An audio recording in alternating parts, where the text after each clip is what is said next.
Pemirsa TVR Parlemen dimanapun Assalamualaikum Anda berada, warahmatullahi wabarakatuh. selamat datang di diskusi dialektika demokrasi bersama saya Nazia Sudirja.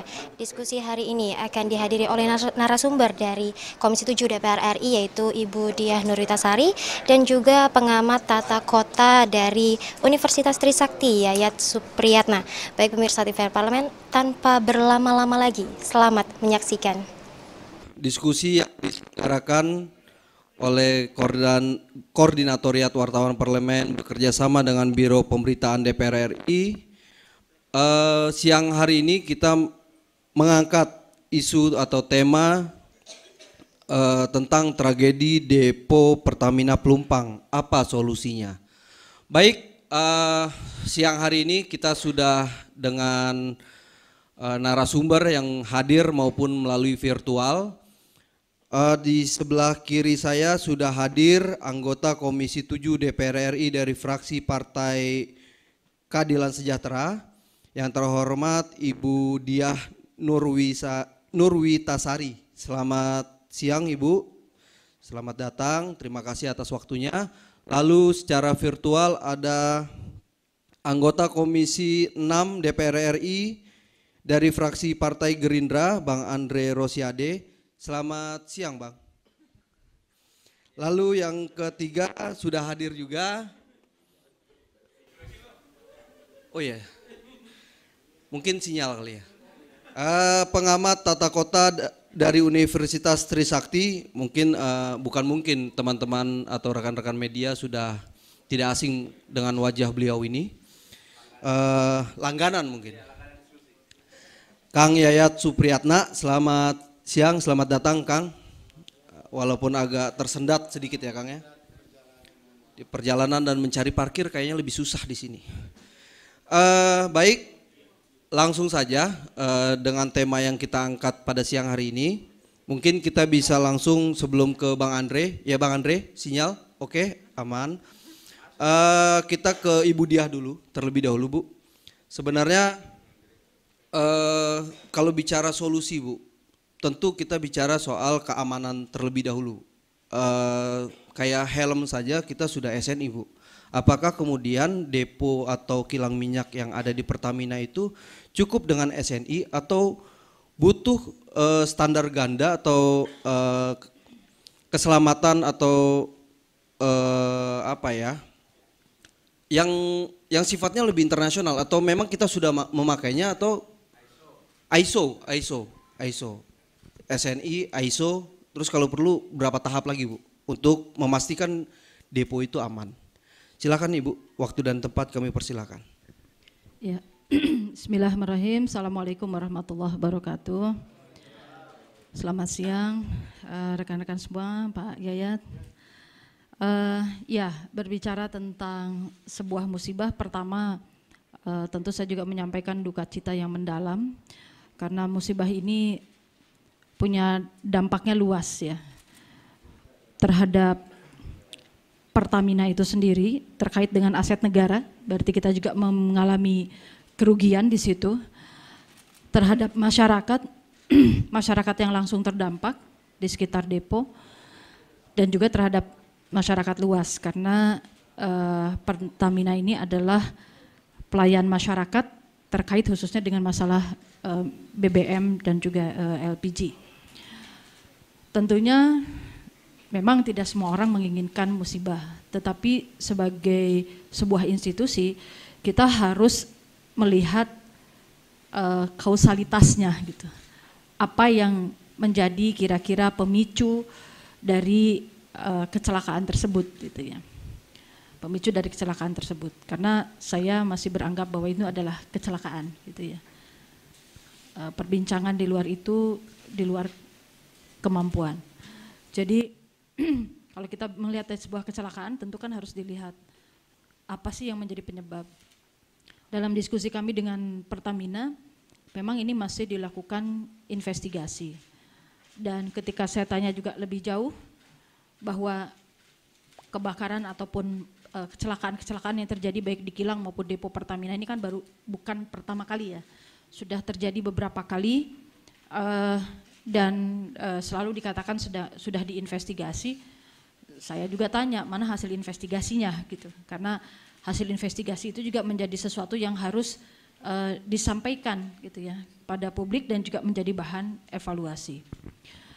Dan dari pihak Pertamina sendiri menyampaikan bahwa memang setiap investigasi itu selalu melibatkan pihak independen gitu. Jadi artinya pihak internalnya ada, dan menurut saya memang seharusnya demikian. Ya, memeriksa itu kan tidak bisa diri kita sendiri yang memeriksa, harus ada orang lain. Jadi kalau berbicara tadi tentang standar keamanan, terlebih lagi ini adalah sesuatu yang sangat penting, kawasannya juga adalah objek vital negara, pastinya keamanannya harus sangat tinggi, ya, harus sangat tinggi gitu. Ini saya terus terang secara pribadi tidak paham persis standarnya apa namanya gitu, tetapi ini tingkat standar tinggi keamanan, karena kalau apapun yang terjadi di situ tadi dampaknya itu skalanya sangat luas, ya. Jadi tidak bisa dengan serampangan. Bukan hanya dari sisi pembangunannya saja, termasuk tadi pengawalan lainnya gitu ya. Semua infrastrukturnya, baik yang ada di deponya itu sendiri atau di kilang, bahkan pada jaringan pipa-pipa Pertamina. Ya, kalau kita ketahui kan depo Pelumpang ini menampung aliran BBM dari Balongan. Itu sekitar 221 km. Sepanjang dari Cirebon, dari Balongan sampai Jakarta ini kan pipanya ditanam ya. Itu lewat mana saja gitu. Boleh jadi kan ada yang kadang-kadang muncul di permukaan kelihatan, ada yang sekitar 2 meter di bawah tanah. Pengamanannya di atasnya itu seperti apa? Ya, yang pernah juga terjadi ya, kalau nggak salah saat pembangunan KCIC ke Garuk, ke Garuk gitu, ya bisa-bisanya ke Garuk gitu, nggak lihat peta instalasi apa gitu ya. Nah ini kan sebuah kecerobohan, siapa yang cerobohnya ya bisa diinvestigasi gitu ya. Tapi ini menunjukkan bagaimana sebetulnya objek vital nasional ini tidak terjaga dengan baik gitu. Tidak teramankan dengan baik gitu. Objek vital nasional tidak teramankan dengan baik. Nah, tidak teramankannya oleh banyak pihak gitu. Ini yang perlu kita cermati gitu, tidak teramankannya. Keamanan itu menyangkut kepada infrastruktur, sarana prasarana, menyangkut juga faktor-faktor lainnya ya. Saya ingat kalau di kota saya itu di Bandung ada sebuah hotel dibangun berseberangan dengan rumah dinas gubernur. Itu saja izin membangun hotel itu sempat dipersoalkan karena sangat dekat dengan rumah dinas gubernur. Tapi entah bagaimana hari ini ya hotel itu beroperasi juga gitu ya. Nah ini menunjukkan ini berkaitan dengan bagaimana kita menjaga keamanan objek vital nasional gitu. Nah ini pasti banyak pihak yang terkait di sana. Itu mungkin Mas ya kalau bicara soal keamanan.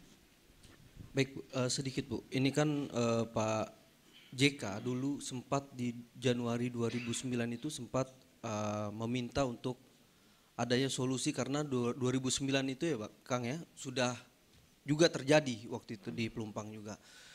Artinya diingatkan sudah jauh sekali Bu. Yeah. Akhirnya Jumat kemarin terjadi kembali. Apakah memang tidak ada pembelajaran atau justru ada pembiaran dan bagaimana seharusnya anggota dewan untuk melakukan pengawasan terutama di Komisi 7 sebagai mitra kerja itu melakukan tindakan atau meminta pertanggungjawaban dari Pertamina sendiri Bu. Ya, kalau kita melihat dari memang kejadian dari 2009, ya kita juga harus melihat kan pergantian baik pemerintahannya itu sendiri maupun juga direksinya juga gitu ya, senantiasa berganti. Saya tidak tahu dulu kebijakan dari Pertaminanya seperti apa atau dari pemerintah saat itu juga seperti apa. Karena kalau yang menyampaikan itu ya saya hanya kadang melihatnya sebuah ya, ironi gitu ya.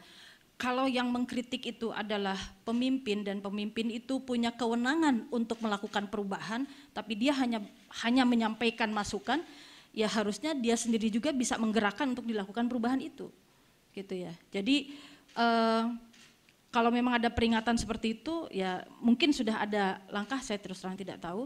Tapi untuk yang kali ini, kami dari Komisi 7 DPR RI, kemarin juga kami berkomunikasi, artinya datang ya untuk melakukan rapat dengar pendapat, meskipun di masa reses, kami Komisi 7 juga bertemu dengan direksi Pertamina, dan menanyakan gitu dari kondisi ini, dan kita juga menyampaikan gitu tentang berbagai macam persoalan, termasuk juga kita mendorong investigasi yang betul-betul serius mendalam gitu, supaya ini tidak bukan sekedar tidak terulang ya, tetapi ya tadi ya kerugiannya ini yang besar yang kita lihat gitu ya. Jadi sebuah kecelakaan itu kan bukan hanya sekedar terkait ya Pertamina-nya rugi, ya sekarang saja ketika sudah kejadian seperti ini, untuk menjaga suplai BBM itu tetap berjalan, tidak bisa menggunakan jalur pipa itu, karena masih dalam investigasi terkait dengan apa sebetulnya menjadi penyebab gitu ya, seperti itu. Nah akhirnya dilakukanlah sekarang melalui kapal laut gitu. Kalau melalui kapal laut, artinya lewat tanker seperti itu kan lebih mahal lagi kosnya. Berarti ada kerugian lain-lain lagi juga yang diikut sertakan gitu ya. Nah kita berharap ini segera bisa diselesaikan, investigasinya juga bisa segera keluar sehingga jelas nanti ya, dan memang perlu dilakukan keseriusan untuk perbaikan ya. Yang mengemuka dari diskusi tersebut adalah memang kondisi baik itu depo, kilang atau bahkan pipa-pipa Pertamina yang usianya sudah tua ya. Ya, sudah sangat lama, dan ketika atau mungkin bahkan ada perlengkapan atau peralatan-peralatan yang sudah harus diganti dan lain-lain. Nah inilah yang menurut kami seharusnya Pertamina juga serius gitu untuk melakukan pembaharuan ya, permajaan dan juga pembaharuan teknologi. Kalau misalnya kilang atau depo itu dibangun misalkan tahun 70-an, mungkin sistem pengamanan ya teknologi tahun 70-an gitu kan. Nah ketika ke sini kan harusnya ada pembaharuan terkait dengan ya update teknologi dan lain-lain. Diakui oleh Pertamina bahwa pembaharuan teknologi itu juga sudah mulai dilakukan pada beberapa hal, hanya memang belum bisa 100% semua infrastruktur Pertamina ini dilakukan di sana pembaharuan secara teknologi maupun tadi infrastrukturnya gitu ya. Dan ya saya sempat mendesak juga dalam masalah seperti ini gitu ya. Dalam artian begini, Pertamina ini juga kan pasti ada keuntungan di dalam berusaha gitu ya. Nah sehingga kami juga menyoroti gitu, dalam keuntungan-keuntungan yang didapatkan oleh Pertamina ini jangan terlalu diarahkan bagi-bagi dividennya gitu ya. Tetapi harus diarahkan kepada bagaimana Pertamina memperbaiki infrastrukturnya gitu ya. Mengganti yang memang sudah rusak atau tua, atau lakukan update teknologi gitu, sehingga memang menjadi perusahaan migas yang milik negara ini yang betul-betul mampu melayani masyarakat, karena Pertamina adalah BUMN yang memang tugas utamanya adalah pelayanan masyarakat. Itu barangkali Mas. Terima kasih Bu Diah. Wah ini menarik sekali, yang perlu digarisbawahi jangan terlalu banyak bagi-bagi dividen lah. Supaya juga diperhatikan seluruh infrastrukturnya. Iya. Bu ya. Dividen itu ya hampir ya semuanya mau sih Bu. Baik, terima kasih Bu Diah atas waktunya untuk membuka diskusi kita pada siang hari ini. Bang Andre. Baik, kita beri kesempatan kepada Bang Andre Rosiade yang memang beliau sedang berada kunjungan kerja, ya keluar daerah lah. Mungkin kita bisa dengarkan statement dari Bang Andre Rosiade. Silakan Bang Andre Rosiade.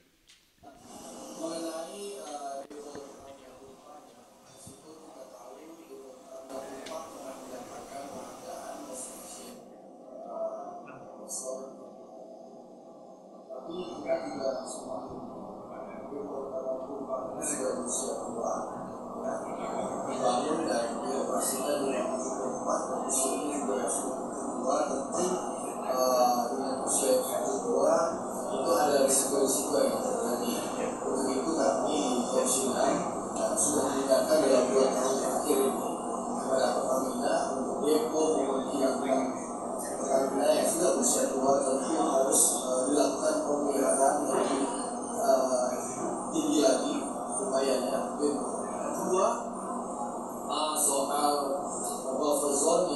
hormati begitu banyak masyarakat, tentu kalau kita bicara sejarah, sebenarnya kalau dari perencanaan tata kota dulu di tahun 1974 ya pilihannya sudah tepat karena dari sekarang juga memang daerah Longsor itu dari awal itu tanah bersertifikat pertanian meskipun digugat berulang-ulang kali, tapi sampai akhirnya tanah ini tetap digunakan oleh pertanian.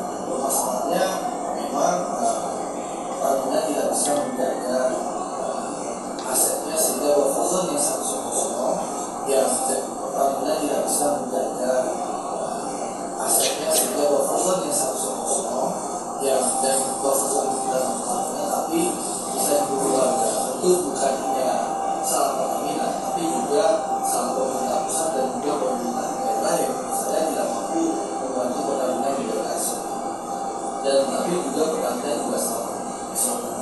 Tapi sini sudah teratur, kita tidak perlu saling menyalahkan, kita harus mencari solusi yang terbaik karena ke depan tidak lagi ada kejadian-kejadian seperti ini yang sampai menyebabkan kehilangan nyawa Indonesia. Untuk itu, sejak di Sabtu yang lalu saya sudah mengusulkan kepada pemerintah dan pertamina agar depo Pelumpang ini dikaji kembali. Apakah akan tetap di Pelumpang untuk kita pindahkan? Kami sudah meminta pemerintah dan pertamina melakukan informasi dari kami soal itu di luar investigasi yang sudah kita lakukan bersama, dan juga bagaimana pertamina menanggung korban. Nah, alhamdulillah usulan kami yang kami sampaikan Sabtu minggu lalu soal bagaimana depo Pelumpang ini bisa dipindahkan ke Newport Puyo Lindung itu alhamdulillah disetujui oleh pemerintah terkait Pak Menteri BUMN dan Direksi Pertamina sudah mengumumkan bahwasanya pemerintah setuju usulan kami yang kami sampaikan Sabtu minggu lalu soal bagaimana depo Pelumpang ini bisa dipindahkan ke Newport Puyo Lindung itu alhamdulillah disetujui oleh pemerintah terkait Pak Menteri BUMN dan Direksi Pertamina sudah mengumumkan bahwasanya pemerintah setuju agar depo Pelumpang tahun 2024 akan mulai di tanah milik Newport di mana Pelindo melakukan pengembangan pelabuhan baru Newport Newport yang ada di Kalibaru. Menurut saya itu yang tepat. Kenapa? Karena sekali lagi Pertamina tidak perlu permintaan, ya, tidak perlu berinvestasi tanah, cukup melakukan sinergi BUMN, cukup melakukan penyewaan di tanah milik Pelindo. Sehingga Pertamina bisa membangun asetnya, membangun depo baru di tanah milik Pelindo. Sehingga Pertamina tidak perlu melakukan investasi pertanian. Dan juga dengan pemilihan itu otomatis wilayahnya jauh lebih aman dan akan ada deposan yang tidak mungkin dimasuki masyarakatnya dalam lingkup kawasan. Baik, terima kasih kepada Bang Andre Rosiade yang telah memberikan statementnya pada diskusi siang hari ini. Kita langsung ke narasumber selanjutnya, Kang Yayat. Kang, ini sebenarnya apakah menjadi solusi ketika depo atau kilang minyak Pelumpang akhirnya dipindahkan? Kenapa tidak dari dulu? Karena kan kalau secara bicara radius itu kan tidak memenuhi syarat yang dia harus 500 meter ya. 500 meter ya, Kang. Nah, kenapa baru kejadian hari ini? Kalau misalnya memang bisa dipindahkan, kenapa tidak dari dulu? Silakan. Baik, terima kasih. Assalamualaikum warahmatullahi wabarakatuh. Kalau rencana 2009 itu bisa dieksekusi, tidak ada masalah tanah, selesai masalahnya. Akar utama persoalannya mengapa Pelumpang buffer zone tidak terbangun, akarnya adalah di persoalan tanah. Kita harus tahu sejarahnya. Ketika Pelumpang tahun 72-74 dibangun, tahun 76 PT Pertamina itu sudah mendapatkan HGB, hak guna bangunan berdasarkan surat keputusan Menteri Dalam Negeri nomor 190 garis miring HGB garis miring DA 76 tertanggal 5 April berupa tanah merah adalah milik negara dengan status hak guna bangunan atas nama Pertamina seluas 153 hektar. Apa yang terjadi? Tanah yang dibangun untuk Pelumpang itu seluas 72 hektar. Di sini dibangun. Ada sisa 81 hektar. Jadi bisa dibayangkan mengapa aset negara yang 81 hektar itu tidak terjaga, mungkin kemungkinan disebabkan perencanaan visi jangka panjang Pertamina itu belum tahu tanah ini mau dipakai untuk apa. Jadi persoalan terbesar dari sebuah perencanaan pembangunan di sebuah badan usaha, di institusi negara yang memanfaatkan aset negara adalah ada aset-aset negara bukan ditelantarkan, dibiarkan, terabaikan 81 hektar. Dan ingat, yang namanya HGB itu masanya 30 tahun. Jadi dari tahun 76, tahun 2006 dia berakhir. Nah, disinilah muncul persoalan. Ketika sebagian tanah itu sudah diduduki oleh masyarakat, muncul gugatan di pengadilan. Apalagi bagi masyarakat yang menyatakan kami sudah 30 tahun, kan kalau HGB-nya habis, namanya tanah negara, apakah harus dikembalikan? Kalau HGB-nya ingin diperpanjang, Pertamina harus membuktikan bahwa tanah itu dirawat, dijaga, diawasi, dilindungi, dan dipergunakan. Tapi dalam prakteknya, seperti saya katakan tadi, selama lebih 30 tahun mungkin sisa lahan itu tidak teroptimalkan sehingga terambah, diduduki, dipergunakan. Dan ketika terjadi tahun 2009, saya sempat bicara dengan Pak Prianto, Wakil Gubernur pada waktu itu, pemerintah pusat sudah setuju, Pemprov DKI sudah setuju, Pertamina juga sudah setuju, akan dibuat buffer zone dan revitalisasi lah istilah saya, bukan relokasi. Tetapi pertanyaannya, siapa yang menjadi leadernya? Pertanyaannya kayak kalau orang Minang bilang PT, no PT, no activity, no PT, no motivasi, no PT, no prestasi, no PT, lama-lama mati. Matilah. Dari mana dananya? Kalau itu asetnya Pemprov DKI, APBD bisa masuk. Tapi pertanyaannya, kepentingan DKI apa di situ? Kalau memang tanahnya tanah Pertamina. Kedua, dari Pertamina itu sendiri. Apakah Pertamina mampu merawat, menjaga, dan membebaskan aset pembuktian tersebut? Nah, disitulah akal persoalannya. Ketika ada sengketa tanah, tidak bisa dieksekusi. Sekali lagi saya mengatakan, tidak pernah ada pembangunan di atas tanah yang bersengketa. Dan saya tidak tahu apakah sampai sekarang sudah ada keputusan pengadilan tidak yang menetapkan itu. Pertama satu, pembuktian tentang perpanjangan HGB bagi Pertamina yang berakhir pada tahun 2006. Kalau dipanjang 30 tahun, berapa tuh? 2000 berapa? 2036. Disitulah akar persoalannya.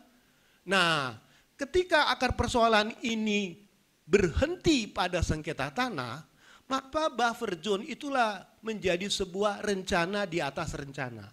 Tidak bisa dieksekusi. Nah, ini juga terjadi pada areal-areal vital negara di berbagai tempat. Seharusnya, ya, marilah bisakah ya model Pertamina mendapatkan contoh dari PT Kereta Api. PT Kereta Api itu punya Perpres. Perpresnya nomor 83 tahun 2011 tentang penugasan untuk membangun prasarana yang ada di Jabodetabek. Apa yang dilakukan PT Kereta Api? Perencanaan, pemanfaatan, pembangunan, pembebasan, penertiban, penata ruangan. Coba Anda lihat sekarang. Hampir seluruh jalur kereta api bersih, stasiun-stasiun bersih, aset-asetnya PT Kereta Api bisa diambil semua. Dan terbukti PT Kereta Api adalah satu badan usaha milik negara yang mendapat Perpres untuk mengembalikan asetnya mengembalikan fungsi pelayanannya. Bisakah itu didapat oleh Angkasa Pura di dalam kawasan KKOP, kawasan keselamatan operasi penerbangan, yang dikeliling bandara itu sudah dipenuhi oleh perumahan-perumahan. Kita belajar dari Kemayoran yang dipindahkan, kita belajar dari kasus Bandara Polonia yang kecelakaan menimpa pemukiman penduduk di situ. Bagaimana dengan PT Pupuk Kujang, bagaimana dengan di Cepu, di Balongan, di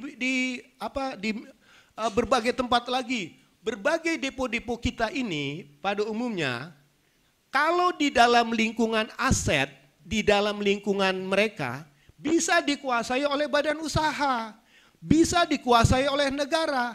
Tapi begitu buffer zone, tanahnya tanah siapa bro? Tanah milik masyarakat. Kalau tanah milik masyarakat, beli. Kita tuh lebih senang beli buat sendiri. Tapi kewajiban untuk melindungi, memprotek, itu tidak dilakukan. Nah, kalau misalnya di PT Kereta Api saya punya pengalaman membantu. Ketika akan penertiban stasiun kereta api Bogor, dia menyampaikan peta kepada wali kota. Mohon maaf ya Pak Wali, ini tanah kami nih, ini buktinya. Ini tanah kami, ini aset kami, ini surat-suratnya. Jadi kami, siapapun yang melawan kami, di dalam perpresnya ditetapkan. Kami akan lawan. Wali kota, bupati yang mengambil aset kami akan kami gugat. Lihat kasus di Medan itu. Bangunan yang punya siapa itu, digugat. Ya kan? Artinya apa? Apakah PT Pertamina bisa mendapatkan perpres untuk mengamankan semua BBM-BBM yang ada? Atau diberi hak, kan ada keuntungan. Kita ini lebih banyak berorientasi senangnya produksi dan ujungnya senangnya PT. Untuk menata membuat buffer zone itu kan kayak visi penyelamatan. Visi misi tanpa gizi mimpi. Mana gizinya? Yang kedua yang menarik kalau belajar dari kasus PT Kereta Api itu adalah di situ dicantumkan semua pemerintah daerah yang ada dalam lingkup itu harus taat dan ikut bersama-sama dalam penataan guna tanah dan penataan ruangnya. Jadi nggak boleh macam-macam pemerintah daerahnya. Ini keputusan Perpres. Demikian juga kalau kawasan keselamatan penerbangan Cengkareng khawatir suatu saat kiri kanan Kota Tangerang sama DKI agak beda keputusannya. Kalau DKI itu tidak satu pun diizinkan mendirikan bangunan di zona wilayah administrasi DKI. Tapi kalau tetangganya saya nggak komen ya. Ada perbedaan, artinya tidak pernah diberikan izin mendirikan bangunan. Nah ini mohon maaf, bagaimana kita bisa menjernihkan persoalan untuk mendudukan bagaimana unit-unit vital negara, apakah pupuk, PLTU, PLTG, pelabuhan, Pelindo, semuanya bisa dilindungi oleh satu keputusan yang diberikan hak bagi PT, institusi untuk membuat pengamanannya. Kalau tidak ada anggarannya, ya dibelilah. Ini yang menjadi masalah adalah aset tanah negara. Tanah negara itu beda dengan tanah PT. Kalau PT peduli ditulis, nih tanah PT nomor sekian, tanah negara ada nggak dicatat? Tanya sama Pemda-Pemda, apakah Pemda pernah melakukan inventarisasi tentang aset? Apakah aset ini dicantumkan sebagai bagian dari strategi pembangunannya? Itu persoalan paling mendasar. Sedangkan masyarakat itu butuh tempat tinggal, butuh rumah. Harga rumah di Jakarta itu, Masya Allah, udah nggak kekejar lah. Kalau yang di Jakarta Pusat itu rumahnya gaya ala Amerika, ala Jepang, yang di Pelumpang tuh ala kadarnya. Ya enggak lah kan, memperbandingkan orang yang punya perusahaan kan ala Jepang rumahnya misalnya kan. Pertamina coba misalnya, gimana kalau misalnya saya mengusulkan begini, pilih Pelumpang dipertahankan atau pilih, saya tidak mengatakan relokasi, tapi revitalisasi. Revitalisasi itu lebih memanusiakan. Kalau misalnya ada aset tanah yang masih kosong yang bisa dipergunakan dari 81 hektar, kan bisa ditanya, Anda punya sertifikat enggak? Enggak. Kalau punya sertifikat, Dari mana asalnya? Namanya BPN tidak pernah mengeluarkan sertifikat di atas tanah sengketa. Buktikan di mana-mana. BPN tidak pernah mengeluarkan sertifikat di atas tanah sengketa. Nah, jadi kita tinggal hitung aset siapa yang akan kita bangun untuk kita tata. Bayangkan kalau penduduk yang ada di situ dibuat buffer zone-nya, kemudian ada aset Pemda. Kalau pengalaman aset Pemda, DKI punya pengalaman. Di mana satu? Di Kampung Pulo yang sering kebanjiran, dipindahkan ke rumah susun. Rumah susunnya tanah siapa? Tanah aset Pemda DKI, ex bekas Sudin Jakarta Timur PUPR-nya. Dibangunkan oleh apa? Oleh Kementerian PUPR. Kemudian di mana lagi? Tanah Pasar Gembrong. Pasar Gembrong yang terbakar kemarin, itu kan dapat dana bantuan dari Basnas. Oh, kan? Bisa dibangun. Mereka tinggal di mana? Dipindahkan ke rumah susun. Nah, sekarang kalau sudah kejadian ini, kita jadikan ini role model. Tinggal tanya siapa komandannya. Nah, kalau tidak jelas komandannya, nanti tunjuk-tunjuk sampai 2024 repot kita. Lebih bagus tunjuk komandannya, bangun ibu kota aja bisa cepat. Iya kan? Oh iya, jangan begitulah, saya nggak mengatakan itu, ini pesan sponsor ini. Menjelang Asian Games dalam waktu 1 tahun saja bisa diselesaikan. Kita cari yang betul-betul bisa menyelesaikan masalah. Nanti dia mau jadi gubernur terserah. Maksud saya, petakan dulu aktor utamanya. Aktor utamanya adalah Pemprov DKI karena terkait dengan warga masyarakatnya. Kedua, Pertamina. Ketiga, BUMN. Keempat, PUPR, kelima perusahaan yang lain. Tata lingkungan itu, buat rumah susun. Dan bayangkan kalau rumah susunnya dibuatkan, kemudian ada pasar, ada poliklinik, ada tempat usaha, siapa yang gak tertarik? Rebutan. Tinggal bagaimana menatanya, merevitalisasi. Sama yang kedua, saya setuju sama ibu tadi. Pertamina sebagai pemilik aset, misalnya kalaupun tidak dipindahkan nunggu berapa tahun lagi, harus ada audit internal yang menyatakan walaupun sudah tua, bukan tua-tua keladi, tapi makin tua makin bagus. Tangkinya tidak korosif, pipanya terjaga, sistem teknologinya maju. Dan Pertamina harus berani memberikan keyakinan, kami jamin tidak akan terulang. Garansi dari Pertamina itu menjadi kekuatan dengan revitalisasi. Jadi dua-duanya seimbang. Kalau tidak begitu, mohon maaf, kalau Pelumpang dipindahkan, so what gitu loh, mau jadi apa di sana? Kedua, kampung-kampungnya mau dibiarkan begitu lagi.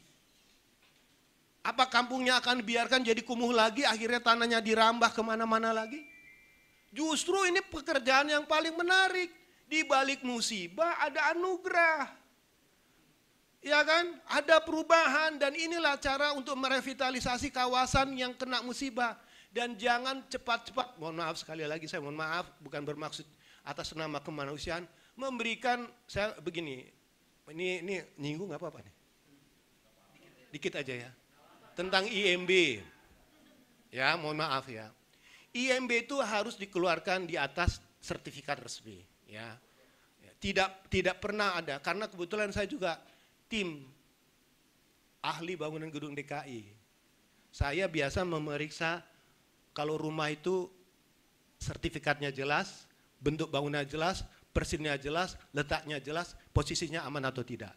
Kita jangan sampai menempatkan, membangun, mengizinkan rumah warga yang bertetangga dengan zona berbahaya. Kalau misalnya di Gunung Merapi itu yang sering meletus itu, ada tiga zona. Zona merah, zona kuning, dan zona hijau. Zona merah itu zona yang sama sekali harus bebas dari semua aktivitas apapun. Kedua, zona kuning. Kalau di Merapi itu, zona kuning itu untuk menanam rumput, pertanian, dan sebagainya. Tidak boleh ada permukiman. Barulah zona hijau dinyatakan zona yang bisa dipergunakan untuk tempat permukiman dan berusaha. Nah, kembali pertanyaannya, apakah di Pelumpang itu RDTR-nya udah sampai sana belum? Kalau misalnya sejak awal ditegaskan itu, kita sampai sekarang ini tidak andilau antara dilema dan kegalauan. mindahkan, relokasi. Mindahkan, relokasi. Lebih besar mana biayanya? Membangun pelumpang yang baru dengan biaya relokasi. Coba saya tanya. Revitalisasi di sekitar itu membangun rumah susun dan sebagainya dengan investasi membangun dan memindahkan itu. Karena menurut kacamata saya sebagai seorang analisis ruang, posisi BBM Pelumpang itu sangat strategis, bro. Kenapa? Di pinggir jalan tol. Aksesnya mudah, distribusinya gampang, dan seluruh sistem jaringan Jabodetabek ini kemana-mana udah jalan tol. Puluhan tangki itu cepat terdistribusi. Nanti kalau pindah lagi BBM yang di Lebak lama, macet. Bagaimana sistem jaringan jalan tol yang berdekatan juga dengan pelabuhan dan sebagainya itu mendukung pola distribusi yang paling efisien. Kalau dipindahkan ke pelabuhan perlu juga jalan tol baru. Macetnya lama atau kagak? Apalagi kalau dipindahkan ke pulau reklamasi, buat jalan lagi. Jadi kita bukan sekedar memindahkan, mari kita berpikir bagaimana sesuatu aset itu bukan sekedar tempat, tapi punya nilai strategis dalam konteks distribusi barang dan sebagainya, logistiknya. Bukan apa-apa, terlambat BBM yang ngantri bukan di sini aja. Bogor ngantri, Bandung ngantri, tempat mana-mana ngantri. Jabodetabek ini bisa lumpuh kalau terjadi gangguan pasokan yang ada di BBM Pelumpang. Pertanyaannya, berapa lama kalau dipindahkan Pelindo? 2 tahun? 2,5 tahun? Ah, kita nggak tahu kan? Kalau ditanya ke saya, gimana Pak Yayat? Makan tahu pakai lalap, nggak tahu gelap. Silahkan kembali. Ini kan mohon maaf ya, mudah-mudahan antara Pak LBP dengan ini sepakat. Kita banyak tim ahli, para perencana banyak, ahli energi banyak. Ini kesempatan. Tinggal bagaimana mengajak masyarakatnya. Kita juga harus mengatakan, saya dengar ada beberapa RU yang setuju bagaimana pemerintah saja. Toh kalau mereka di balik musibah ini ada anugerah mendapatkan tempat layak dan lebih bagus, mengapa tidak? Ya kan? Kok susah banget kita bikin orang bahagia? Bilang aja kepada warga yang di sana, kau ikut aku, kau bahagia. Selesai. Saya bukan promosi. Janjinya itu adalah, pertama begini, kalau misalnya yang perlu kita bantu sekarang adalah pada masyarakatnya. Kapan dan di mana mereka akan ditempatkan? Pertama saya mengusulkan, bagi yang korban kebakaran tidak punya rumah, kalau ada rumah susun, tempatkan di rumah susun. Kalau misalnya tidak ada tempat, carikan kontrakan selama setahun atau 6 bulan. Bagi mereka, dan kemudian juga didata siapa yang betul-betul pemilik aset, siapa yang ngontrak, ya kan? Dan siapa-siapa saja yang sebetulnya itunya jelas. Jadi dengan demikian validitas data itu mendukung perencanaannya. Dan saya pikir itulah saatnya kita membuat wajah Tanjung Priuk tidak babak belur. Kita buatkanlah Tanjung Priuk itu sebagai frontage depan bagi pelabuhan internasional, menunjukkan inilah Jakarta yang manusiawi, Jakarta yang tertata maju. Kalau misalnya begini terus ini CLBK, cucian lama belum kering. Terima kasih. Siap, terima kasih. Kang, sedikit, mungkin visi misinya sudah yang dipaparkan bagus atau baik. Ya. Jangan sampai hanya jadi mimpi karena tidak ada PT-nya. Nah lalu bagaimana anggaran dibebankan kepada siapa ketika revitalisasi misalnya? Ya, begini, dana IKN itu papatungan dari APBN dulu. Nah sekarang pertanyaan gini, dana dari Pertamina bisa CSR. Pertamina banyak duit bro, ya kan?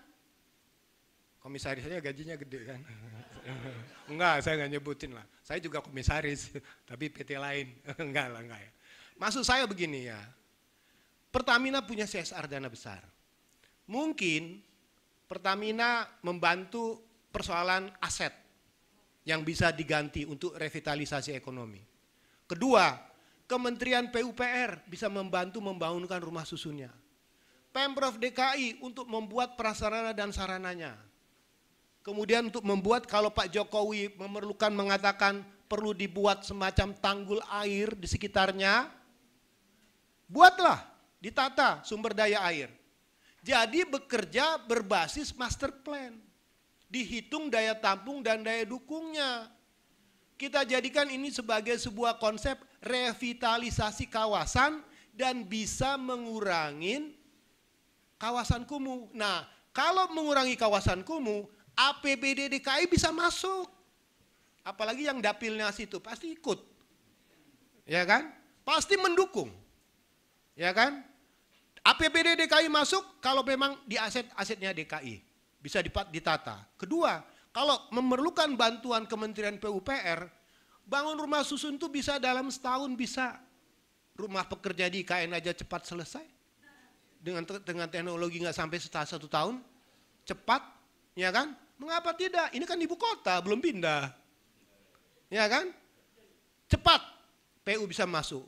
Nanti misalnya yang lain, BUMN, bangun untuk menghijaukan kawasan sekitarnya itu. Nanti yang lain bantu untuk buat pasar. Yang lain bantu untuk kesempatan kerja.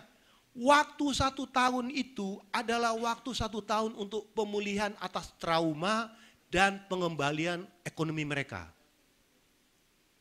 Karena bukan apa-apa, mereka itu harus, saya bukan mengatakan PDIP, maksudnya percaya diri itu penting. Ya, supaya mereka pulih kembali. Mohon maaf Bu ya, bukan maaf. Baju saya biru kok, bukan begini. Maksud saya kita pulihkan kembali rasa percaya diri mereka atas trauma itu. Karena bukan apa-apa, kehilangan keluarga, kehilangan harta, kehilangan aset bertahun-tahun. Ya, saya kadang-kadang suka kasihan gitu kan. Kalau saya kan suka membantu teman-teman yang sulit. Wah ini teman saya ini Romusa. Kenapa Romusa Pak Yat? Rombongan muka susah. Ya. Yang itu yang kita bantu. Jadi kita menjadikan sebuah role model. Kalau role model ini bagus, bisa nanti dibangun di Balongan, bisa dibangun di Semarang, bisa dibangun di Surabaya, di Balikpapan, dan tempat-tempat lain. Dan satu hal yang paling penting adalah adanya keputusan peraturan. Kalau di Perpresnya PT Kereta Api bisa bekerja sama dengan BUMD dan PT Kereta Api boleh mencari sumber pembiayaan baru. Kenapa kita tidak kembangkan kawasan itu menjadi home industry misalnya? Yang mendukung pekerja-pekerja pelabuhan. Kita petakan pengembangan UMKM. Jadi sebetulnya semangatnya itu semangat merevitalisasi ekonomi, merevitalisasi kawasan, merevitalisasi kehidupan. Kalau misalnya dibiarkan kembali Pak, mohon maaf, saya ingatkan kembali, di Jakarta itu dalam setahun itu bisa 1000 kali kejadian kebakaran. Bahkan satu tempat itu, satu RW bisa 3 kali, istilah mereka ada arisan kebakaran. Tapi maksud saya begini, jangan peristiwa ini terulang dan terulang kembali. Jadi kesempatan di sinilah kita menata kawasannya, sumber pendanaannya kembali, tinggal keroyokan. Mana APBD DKI, mana CSR-nya Pertamina, mana kontribusinya dari BUMN, mana kontribusinya dari Kementerian misalnya PUPR, mana Kementerian Dinas Sosial. Plek total, tinggal tunjuk siapa komandannya. Iya terserah. Pokoknya siapa yang berhasil di situ, bolehlah siapapun bisa itu. Kenapa tidak, ya kan? Siap, terima kasih Kang Yayat. Bu, mungkin mau ada tambahan statement? Pertanyaannya memang menarik ya, siapa komandannya? Karena begitu terjadi saja antara wapres dengan menterinya udah beda pendapat gitu ya. Jadi ini kan menunjukkan siapa yang in charge, gitu. Siapa yang kemudian harus mengambil keputusan. Saya hanya melihat bahwa dalam kondisi seperti ini, saya setuju tadi dengan istilah, bagus sekali Pak istilahnya, revitalisasi kehidupan. Karena yang terdampak ini, ujung-ujungnya semua adalah masyarakat. Dan suasana seperti sekarang ini adalah suasana berduka gitu ya. bagi masyarakat sekitar itu, mau dikatakan masalah tadi status tanah atau apapun, EGP gitu Pak, gitu ya. Sekarang ini adalah musibah itu. Jadi dalam jangka waktu dekat kita sangat harus memperhatikan bagaimana kondisi masyarakat di sana. Ya. Keberpihakan terhadap masyarakat harus ditunjukkan oleh pemerintah. Karena kalau soal status tadi ya ada yang berwenangnya lagi gitu ya.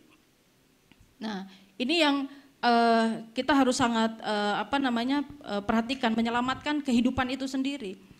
Nah, jangan sampai juga terutama dari pihak terkait tadi disampaikan ya, dalam hal ini sesungguhnya karena ini DKI itu terkait dengan pemerintah pusat mau tidak mau, karena ini adalah ibu kota ya, pemerintah pusat, PT Pertamina, dan betul juga terkait dengan Pemprov DKI itu ya. Jadi ketika Pertamina turun tidak bisa Pertamina serta-merta melakukan langkah-langkah, harus dalam koordinasi dengan Pemprov DKI karena itu adalah wilayahnya, warganya adalah warga DKI gitu ya, seperti itu. Nah, itu harus dikerjasamakan. Dan kemudian juga kalau memang misalnya pemerintah perlu mengambil langkah yang sangat serius, tadi dikatakan dengan PT KAI saja bisa ada satu langkah gitu ya.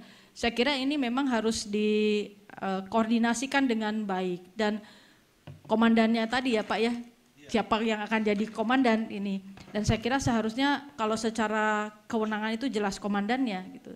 Tinggal bagaimana ini ditunjukkan kepada masyarakat ya. Saya sangat prihatin saja ketika terjadi perbedaan pendapat itu disampaikannya di publik, bukan diselesaikan di forumnya sendiri gitu. Nah, ini kan membingungkan jadinya, akhirnya membuat masyarakat, dan akhirnya muncul jadi dilema, dan ujung-ujungnya akhirnya cerita ini menjadi politis dan bukan menyelesaikan persoalan di tengah masyarakat. Nah, saya tidak mau masyarakat ini menjadi korban dari komoditi politik gitu ya. Karena ini persoalannya serius, ini bukan masalah isu politik, ini adalah masalah kemanusiaan dan tadi pertanggungjawaban secara lembaga negara gitu, maksudnya bukan lembaga negara, perusahaan milik negara gitu ya, Pertamina gitu. Jadi dia harus sangat serius memperhatikan tadi baik itu permajaan, teknologi, juga kondisi tadi di di sekitarnya. Tentang status hukum juga menjadi penting ya. Kita juga tidak ingin karena di negara kita ini Pak Yayat banyak hal itu tidak mendapatkan kepastian hukum. Satu tujuan yang baik dia bisa jadi korban hukum karena ada aturan yang berbeda-beda gitu ya. Menyumbang, membuat ganti rugi, misalnya kalau ada pihak yang mengatakan itu betul tanah Pertamina, mengganti rugi, kok Pertamina ganti rugi atas tanahnya sendiri, nah itu bisa kena kasus hukum lagi gitu ya. Jadi artinya kepastian hukum tentang persoalan ini juga harus clear gitu ya. Nah, inilah yang membutuhkan kalau menurut saya memang koordinasi yang ya tentunya di atas ya, yang harus lebih firm, sehingga siapapun memang punya saya percaya ya di pemerintah kita ini punya tanggung jawab, Pertamina juga mau bertanggung jawab terhadap urusan ini, tinggal koordinasinya dibenerin gitu, kira-kira seperti itu. Terima kasih Ibu. Baik, luar biasa sekali, boleh tepuk tangan bagi dua narasumber kita yang hadir pada siang hari ini. Kayaknya kalau dari penjelasan dari dua narasumber yang telah disampaikan stagnan pada komando. Mungkin teman-teman kita buka sesi pertanyaan, mungkin ada yang bisa menyerempet siapa komando sebenarnya. Baik, silakan Bang Erwin. Lalu siapa lagi? Pak Eko. Bang Andi Blus. Kang Asep. Kakak Freddy. Ayo kita buka, siapa komandonya? Baik, silakan nama dan media. Assalamualaikum warahmatullahi wabarakatuh. Nama saya Erwin Saputra Pak. Pertanyaan saya untuk Pak Yayat sebenarnya nih. Jadi kebetulan kalau menyinggung masalah penyebab dan apa yang masalah Pertamina Pelumpang itu sampai hari ini Kapolri dan Kapolda belum menyatakan mereka apa penyebabnya, masih dalam investigasi. Tapi yang ingin pertanyaan saya ke Pak Yayat khususnya kebetulan tata ruang. Ada nggak sanksi kepada kepala daerah yang berikan IMB kepada tanah yang bermasalah? Terus yang keduanya, sampai saat ini DKI Jakarta tata ruangnya gimana sih Pak? Tata ruang kota Jakarta ini sampai saat ini ada nggak pembenahan di eranya Gubernur era Pak Anies Baswedan? Terima kasih Pak.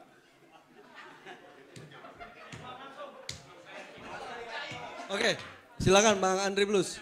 Nama dan media. Aduh, agak tendensi. Baik, terima kasih. Assalamualaikum warahmatullahi wabarakatuh. Pertanyaan saya untuk seluruh narasumber, dengan dibiarkannya warga untuk bermukim di aset negara itu apa sebenarnya by design atau bukan? Karena mereka mungkin ada yang dapat IMB, ada yang dapat KK, KTP, PLN masuk akses jalan. Dan biasanya warga di daerah aset negara yang tinggal di situ biasanya padat. Apakah ini ada kaitannya dengan suara? Jadi puluhan tahun misalnya tidak selesai ya karena tambang suara. Gitu. Terus kemudian apakah hal yang sama juga akan terjadi di IKN? Terima kasih. Wassalamualaikum warahmatullahi wabarakatuh. Baik, Kang Asep. Oh, Pak Eko juga. Ya, banyak. Silakan. Nanti dijawab sekaligus saja. Assalamualaikum warahmatullahi wabarakatuh. Saya Asep Bu dari Lampu Hijau. Kalau Ibu tadi bilang itu suatu kecelakaan, tapi kalau saya bilang ini nilainya kegagalan Bu. Karena ini sudah 2 kali, sudah berulang-ulang kali, dan saya pikir kekurangannya cuma ada di manajemen resikonya. Pihak Pertamina atau bahkan pemerintah tidak memikirkan itu. Bahkan Ibu tadi ungkap banyak peralatan atau apapun itu teknologi sudah ketinggalan zaman, bahkan udah tua. Nah, yang saya tanyakan nanti apakah proses audit ini nanti akan bisa memuaskan hasilnya? Sementara Ibu tadi bilang hasil audit yang kemarin saja tidak jelas. Dan adakah nanti yang akan bertanggung jawab seperti kejadian Kanjuruhan Bu? Karena ini persis seperti memakan korban yang banyak. Terima kasih. Assalamualaikum warahmatullahi wabarakatuh. Waalaikumsalam warahmatullahi. Ini soal kepuasan. Boleh, Pak Eko, abis itu Kakak Freddy ya. Terima kasih, nama saya Eko dari Suara Investor. Menarik sekali, saya setuju dengan Kang Yayat ya, tadi dikatakan lebih baik revitalisasi, karena itu lebih manusiawi. Kalau Bang Andri tadi sarannya adalah memindahkan depo Pertamina, itu nuansanya kan lebih proyek Pak. Ini ya, banyak orang para pemain semua ini. Nah masalahnya kalau pemindahan warga, Kang, ke rumah susun, ini kan masalahnya kan, ini kepentingannya dengan banyak preman ini. Nah akan lebih sulit kalau dari preman politik sampai preman beneran itu masuk di situ semua kepentingan, terganggu. Nah Kang, apakah dengan pencopotan salah satu direksi Pertamina ini akan bisa menyelesaikan masalah? Nah, yang kedua, siapa lagi yang harus dicopot dalam hal ini? Yang bertanggung jawab. Saya kira itu aja. Makasih. Assalamualaikum warahmatullahi wabarakatuh. Agak jauh ya, ini ya, backgroundnya agak jauh. Tiba-tiba main copot-copot aja. Silakan Kakak Freddy. Baik, terima kasih. Saya Freddy dari JPNN. Tadi Pak Yayat sempat menekankan tentang revitalisasi. Nah, saya ingin tanya ke Bu Diah. Gagasan Pak Yayat apakah bisa menjadi pintu masuk dalam rangka RDPU atau Raker di Komisi 7, dan barangkali mungkin tidak hanya Komisi 7 karena di area situ ada warga yang ber-KTP, ada struktur pemerintahan, artinya Kementerian Komisi 2 dengan pemerintah juga harus perlu dilibatkan dalam konteks, jadi berarti ada komisi rapat gabungan misalnya, ya bisa pansus dan lain sebagainya. Tetapi saya ingin menyinggung juga, kita punya Undang-Undang Nomor 26 Tahun 2007 tentang penataan ruang, lalu kemudian Peraturan Pemerintah Nomor 13 Tahun 2017 tentang RT/RW nasional. Nah, turunannya di tingkat provinsi dan kota itu juga punya RT/RW di tingkat sesuai levelnya. Kira-kira pengamatan Pak Yayat misalnya, sejauh mana memastikan pelaksanaan karena ada ruang perkantoran, pemukiman dan lain sebagainya. Misalnya di undang-undang ini kan 30% itu ruang hijau misalnya. Itu juga di Jakarta seperti apa misalnya? Atau daerah-daerah lain. Saya kira itu mungkin kira-kira ke depan bagaimana kita punya produk undang-undang tapi tidak dalam implementasinya tidak terlaksana misalnya. Terima kasih.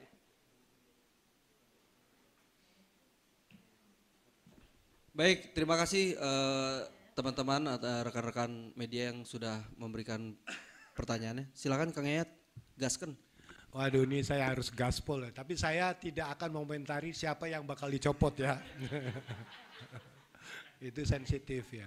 Pertama begini, sekarang itu ada namanya IMB ya, atau kalau prinsipnya itu dikatakan kesesuaian pemanfaatan ruang.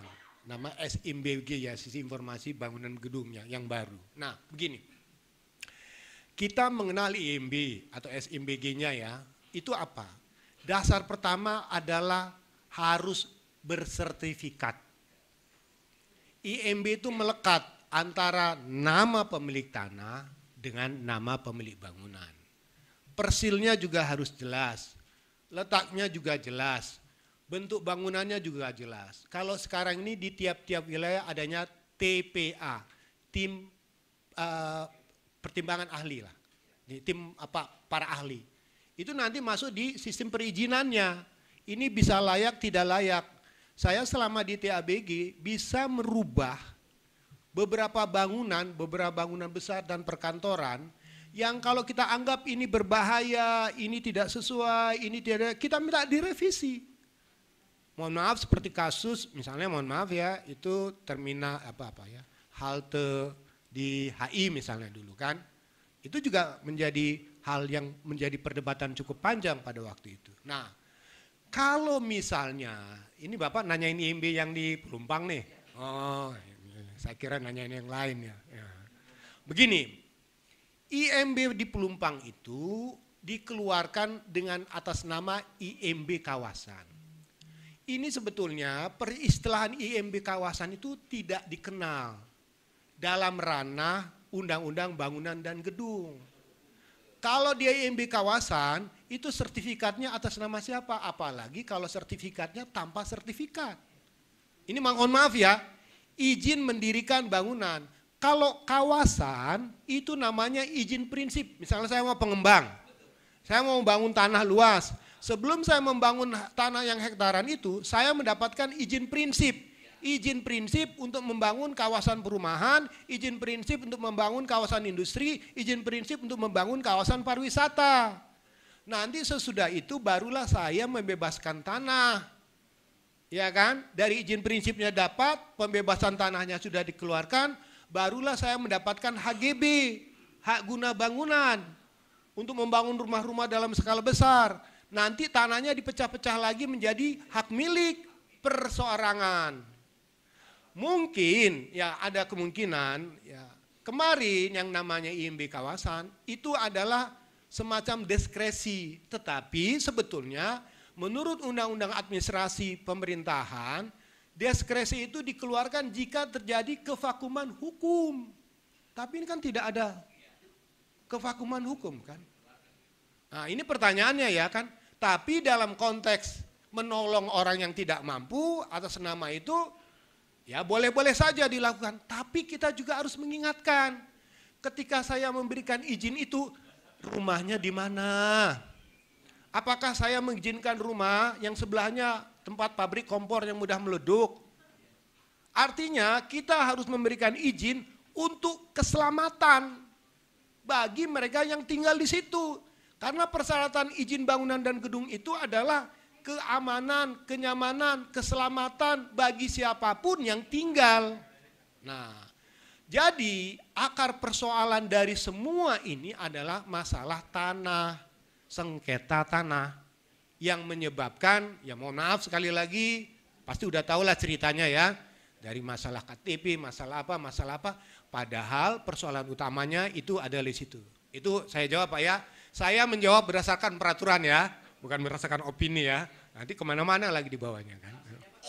Sanksinya, saya kalau IMB gini-gini, di dalam tata ruang begini, kalau di dalam tata ruang ya, ini sebetulnya ada hukum administratif, ya itu nanti orang tata ruang lah jawab, jangan saya nanti dikirain saya ini gini kan. Tapi ada, silakan baca undang-undang tata ruang. Tapi saya akan kedua, apakah DKI ada rencana tata ruang yang baru? Ada. Rencana tata ruang yang baru itu, RDTR yang baru tahun 2022 memang lebih maju. Karena ada didorong pembangunan yang lebih mendekatkan sinergi Jakarta sebagai kota transit, kota digital dengan mendorong pembangunan perumahan yang lebih vertikal untuk menampung jumlah penduduk. Itu sudah cukup banyak lah. Nah, sekarang tadi pertanyaan tentang direksi, ini ada pertanyaan politik tentang rebutan suara katanya. Ya, pertanyaan dari siapa dia tadi?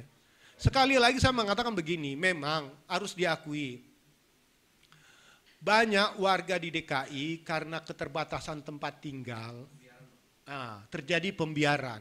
Jangankan di Pelumpang, di pinggir sungai pun bisa jadi RT. Ada listriknya. Harusnya namanya PLN, PDAM itu kalau mau menyalurkan itu tanya dulu punya IMB enggak. Inilah yang kalau saya bilang jaka sembung makan tomat, kagak nyambung masa bodoh amat. Di mana letaknya? Memang harusnya ya kita nggak bisa lepas tanggung jawab. Kalau pembangunan itu perumahan formal, ada izinnya, memang listrik bisa disampaikan. Tapi atas nama keadilan pun mereka-mereka yang tidak mampu pun perlu mendapatkan fasilitas. Tapi sekali lagi saya mengatakan, dalam pemberian izin pemasangan listrik, tolong perhatikan aspek keselamatan bagi penghuni yang tinggal di situ. Karena sebagian besar kasus kebakaran di Jakarta 70% karena listrik. Nah, ya harus pendek. Karena di pemukiman padat. Jadi saya bilang mengatakan memang menjelang pilkada atau pemilu atau saja suara itu sangat penting sehingga apapun bisa terjadilah.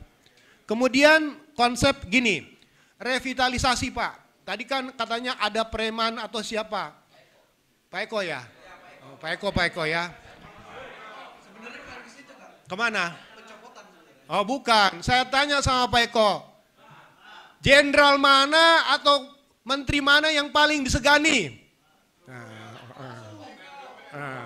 Cari orang yang memang, jangan presiden lah jadi ketua revitalisasi, tapi cari orang yang tegas, yang berani, dan bisa menggerakkan semua unsur. Ini demi kemanusiaan.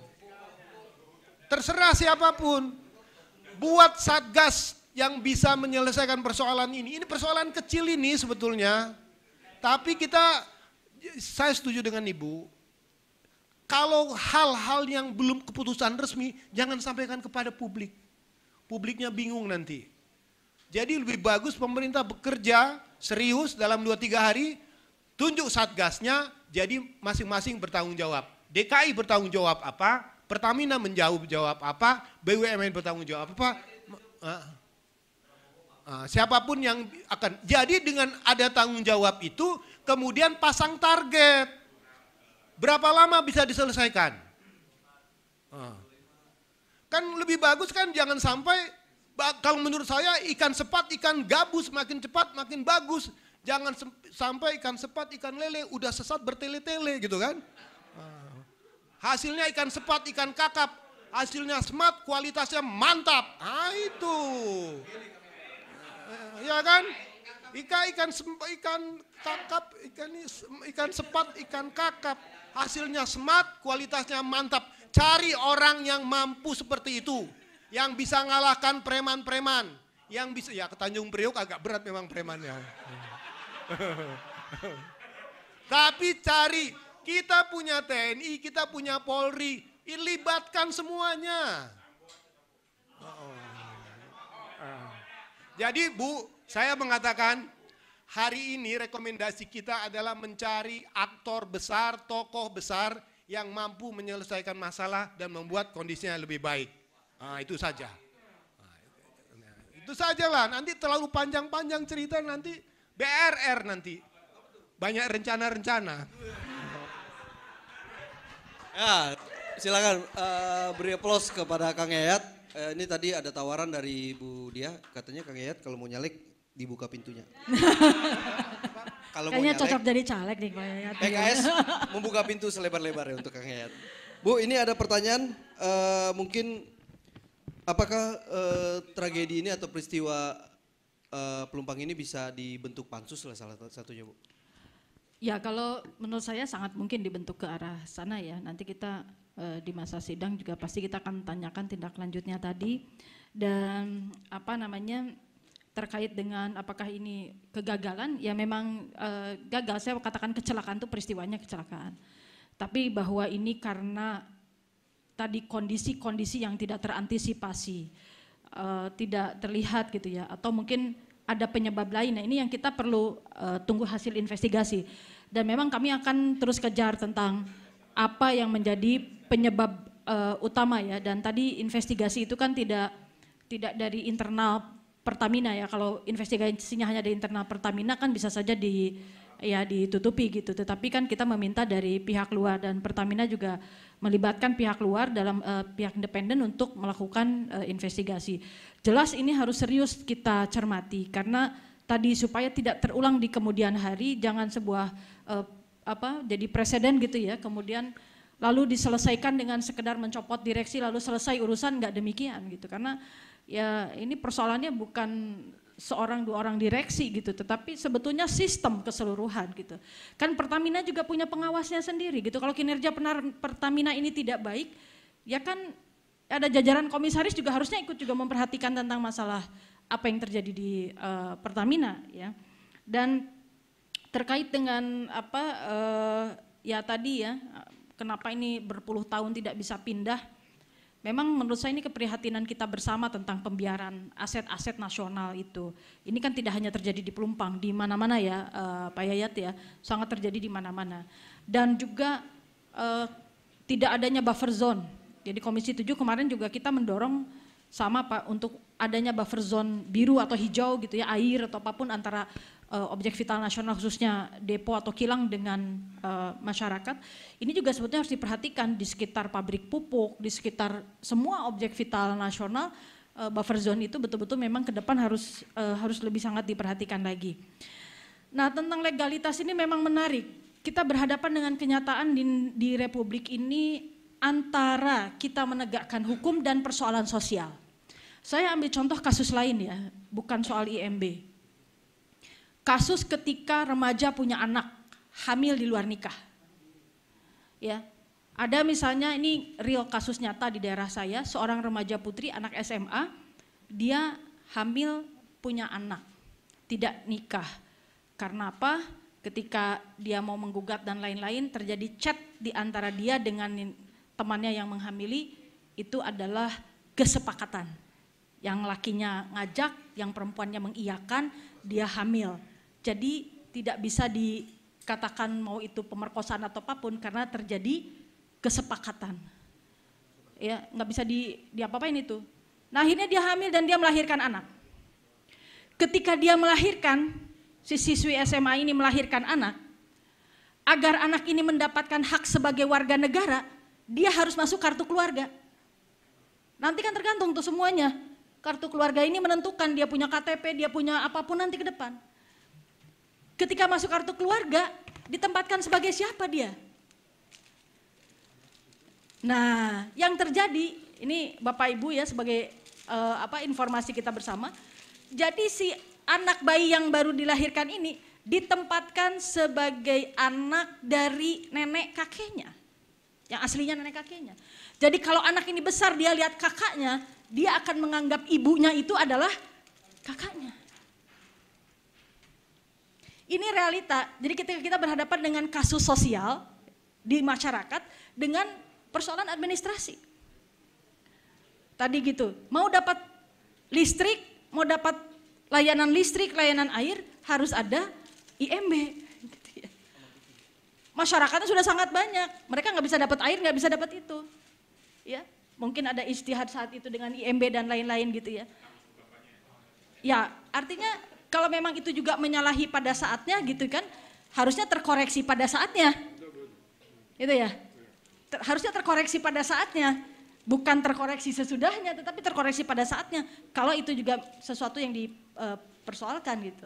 Nah, inilah kerumitan sistem antara administrasi di kita itu dengan kenyataan-kenyataan sosial yang akhirnya terjadi langkah-langkah yang dilakukan siapapun.